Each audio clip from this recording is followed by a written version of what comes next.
Hi guys, welcome to revision time. आज है 23 जुलाई 2024। आज के करंट अफेयर चलिए हम स्टार्ट करते हैं। ये वीडियो अगर आप सभी को हेल्पफुल लगे तो वीडियो को लाइक कर दीजिएगा, चैनल भी सब्सक्राइब कर लीजिए। इस तरह की कम टाइम की डेली करंट अफेयर्स की वीडियो आपको हर दिन मिलते रहेंगे। तो चलिए शुरू करते हैं आज की करंट अफेयर्स के क्वेश्चन, मगर उससे पहले जान लेंगे 22 जुलाई को पूछे गए क्वेश्चन का सही आंसर क्या है। विश्व अंतर्राष्ट्रीय न्याय दिवस कब मनाया गया? ऑप्शन ए 15 जुलाई, ऑप्शन बी 16 जुलाई, ऑप्शन सी 17 जुलाई, ऑप्शन डी 18 जुलाई। इसका सही आंसर है ऑप्शन सी 17 जुलाई। चलिए अब आज के करंट अफेयर्स हम स्टार्ट करते हैं। क्वेश्चन नंबर 1, हाल ही में भारत सरकार ने भारतीय भाषाओं में 22,000 पुस्तकें विकसित करने के लिए कौन सी परियोजना शुरू की? इसका आंसर है अस्मिता। केंद्र सरकार ने भारतीय भाषाओं में 22,000 पुस्तकें विकसित करने के लिए अस्मिता परियोजना शुरू की। अस्मिता का पूरा नाम है augmenting study materials in Indian languages through translation and academic writing. अनुवाद और अकादमिक लेखन के माध्यम से भारतीय भाषाओं में अध्ययन सामग्री को बढ़ाना। यह शिक्षा प्रणाली भारतीय भाषाओं को बढ़ावा देने के लिए सरकार द्वारा की गई पहलों में से एक है। यह परियोजना यूजीसी और भारतीय भाषा समिति का एक संयुक्त प्रयास है। नेक्स्ट क्वेश्चन, हाल ही में सुप्रीम कोर्ट के न्यायाधीश के रूप में किसने शपथ ली है? इसका आंसर है न्यायमूर्ति एन कोटेश्वर सिंह और न्यायमूर्ति आर महादेवन। न्यायमूर्ति एन कोटेश्वर सिंह और न्यायमूर्ति आर महादेवन ने 18 जुलाई 2024 को सर्वोच्च न्यायालय के न्यायाधीश के रूप में शपथ ली। भारत के मुख्य न्यायाधीश न्यायमूर्ति DY चंद्रचूड़ ने नई दिल्ली में सर्वोच्च न्यायालय परिसर में एक समारोह में दोनों न्यायाधीशों को पद की शपथ दिलाई। दोनों न्यायाधीशों के शपथ ग्रहण के साथ भारत के मुख्य न्यायाधीश सहित सर्वोच्च न्यायालय में न्यायाधीशों की कुल संख्या 34 हो गई है। नेक्स्ट क्वेश्चन, हाल ही में किस राज्य ने अग्निवीरों को पुलिस भर्ती में 10% आरक्षण देने का ऐलान किया है? इसका आंसर है हरियाणा। हरियाणा राज्य सरकार ने हाल ही में अग्निवीरों को माइनिंग गार्ड पुलिस भर्ती में 10% आरक्षण देने का ऐलान किया है। साथ ही ग्रुप सी पदों पर होने वाली भर्तियों के लिए 5% आरक्षण की घोषणा की गई है। साथ ही उम्मीदवारों को ऊपरी आयु सीमा में भी छूट की बात कही गई है। इसके तहत अग्निवीरों को 3 वर्ष की अतिरिक्त छूट प्रदान की जाएगी। नेक्स्ट क्वेश्चन, हाल ही में किस देश में काटारागामा एसाला महोत्सव मनाया गया? इसका आंसर है श्रीलंका। श्रीलंका में वार्षिक काटारागामा एसाला उत्सव मनाया जा रहा है। इसके लिए भक्त पद यात्रा करके श्रीलंका के उत्तरी प्रायद्वीप में जाफना जैसे सुदूर स्थानों से पैदल ही दुर्गम इलाकों पर पार करते हुए 500 किलोमीटर से अधिक की यात्रा पूरी कर कटारगामा पहुंचते हैं। विभिन्न धर्मों में मनाया जाने वाला यह त्यौहार भारत और श्रीलंका के बीच गहरा रिश्ता होने के लिए जाना जाता है। कटारागामा का मुख्य मंदिर महादेवला हिंदू युद्ध के देवता स्कंद को समर्पित है। कटारागामा एसाला महोत्सव को कटारागामा पेराहेरा के नाम से भी जाना जाता है। नेक्स्ट क्वेश्चन, हाल ही में एलन मस्क ने स्पेसएक्स और ट्विटर के मुख्यालय को कहां पर स्थानांतरित किया? इसका आंसर है टेक्सास। एलन मस्क ने स्पेसएक्स और ट्विटर के मुख्यालय को टेक्सास में स्थानांतरित करने की घोषणा की। अब कैलिफोर्निया में स्पेसएक्स और ट्विटर के मुख्यालय नहीं रहेंगे। उन्होंने बताया कि स्पेसएक्स का मुख्यालय फिलहाल कैलिफोर्निया के हॉथॉर्न में बना हुआ है। इसे अब टेक्सास के स्टार बेस में स्थापित किया जाएगा। वहीं ट्विटर का मुख्यालय अब सैन फ्रांसिस्को में नहीं रहेगा, उसे यहां से हटाकर ऑस्टिन ले जाया जाएगा। इस फैसले के पीछे का कारण कैलिफोर्निया में हाल ही में पारित किया गया कानून था। इस कानून के मुताबिक स्कूल के नियमों के तहत अब शिक्षक और स्टाफ बच्चे की लैंगिक पहचान और लैंगिक पसंद को लेकर माता पिता समेत किसी को भी बिना बच्चे की मर्जी के नहीं बता सकते हैं।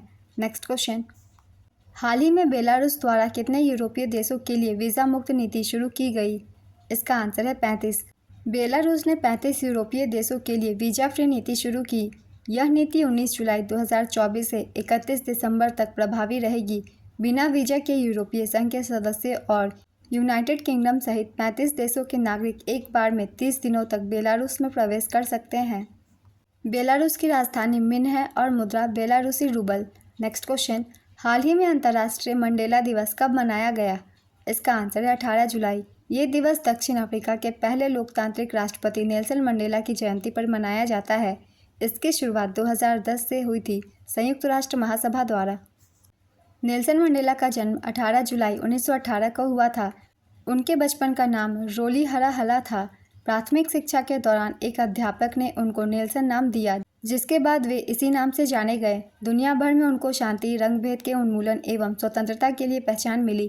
इसी को लेकर उन्होंने अफ्रीकी जेल में अपने 27 साल काटे।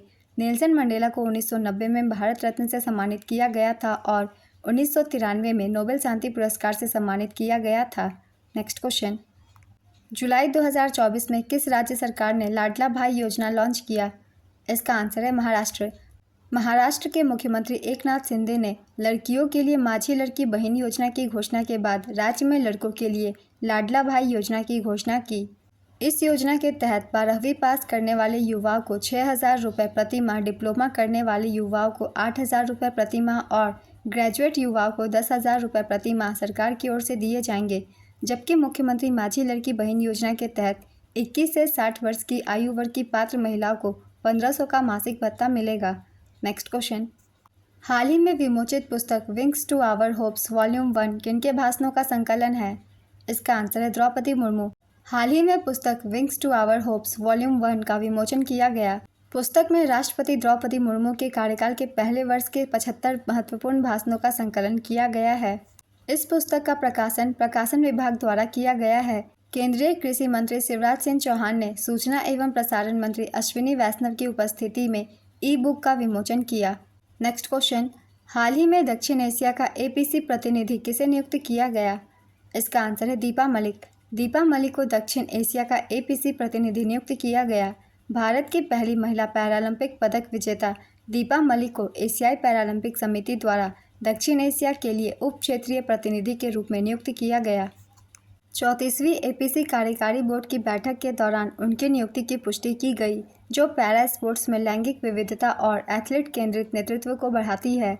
दीपा मलिक शॉटपुट में 2016 ग्रीष्मकालीन ओलंपिक में रजत पदक जीतने वाली पहली भारतीय महिला है। नेक्स्ट क्वेश्चन, हाल ही में किस जहाज को पूर्वी बेड़े के सर्वश्रेष्ठ जहाज का पुरस्कार दिया गया? इसका आंसर है आईएनएस दिल्ली। 14 जुलाई 2024 को विशाखापत्तनम में आयोजित वार्षिक फ्लीट अवार्ड्स फंक्शन 2024 में आईएनएस दिल्ली को पूर्वी बेड़े का सर्वश्रेष्ठ जहाज चुना गया है। इसके अलावा आईएनएस कवरत्ती को कार्वेट ओपीवी और एलएसटी की श्रेणी में सर्वश्रेष्ठ जहाज के रूप में मान्यता दी गई। भारतीय नौसेना के अध्यक्ष एडमिरल दिनेश कुमार त्रिपाठी हैं। नेक्स्ट क्वेश्चन, विदेश मंत्री एस जयशंकर ने किस देश में भारत के पहले विदेशी जन औषधि केंद्र का उद्घाटन किया है? इसका आंसर है मॉरिशस। विदेश मंत्री एस जयशंकर ने मॉरिशस के प्रधानमंत्री प्रविंद कुमार जगन्नाथ के साथ मिलकर भारत की किफ़ायती मेड इन इंडिया दवाइयाँ उपलब्ध कराने की प्रतिबद्धता के तहत जन औषधि केंद्र का उद्घाटन किया। इस यात्रा के दौरान ग्रैंड बोइस में मेडिक्लिनिक का भी उद्घाटन किया गया, जो स्वास्थ्य सेवा में भारत मॉरिशस के मजबूत होते हुए संबंधों का प्रतीक है। नेक्स्ट क्वेश्चन, हाल ही में महिला एशिया कप टूर्नामेंट कहाँ शुरू हुआ? इसका आंसर है Sri Lanka. Women's cricket Asia cup 2024 इसका आयोजन रंगेरी दाम्बुला अंतर्राष्ट्रीय स्टेडियम दाम्बुला श्रीलंका में किया गया। 19 से 28 जुलाई 2024 तक संस्करण 9वां टूर्नामेंट का उद्घाटन मैच संयुक्त अरब अमीरात और नेपाल के बीच खेला गया। नेक्स्ट क्वेश्चन, हाल ही में चर्चा में रही कीर्ति पहल किस मंत्रालय की पहल है? इसका आंसर है खेल मंत्रालय। पेरिस ओलंपिक के मद्देनज़र सरकार के महत्वाकांक्षी खेलो इंडिया राइजिंग टैलेंट आइडेंटिफिकेशन कार्यक्रम की शुरुआत की गई। 19 जुलाई को इसके दूसरे चरण की शुरुआत की गई। इससे पहले कीर्ति का पहला चरण इसी साल 12 मार्च को चंडीगढ़ में लॉन्च किया गया था। नेक्स्ट क्वेश्चन, हाल ही में भारत के लिए ई मोबिलिटी R&D रोड मैप पर रिपोर्ट किसने लॉन्च की? इसका आंसर है अजय कुमार सूद।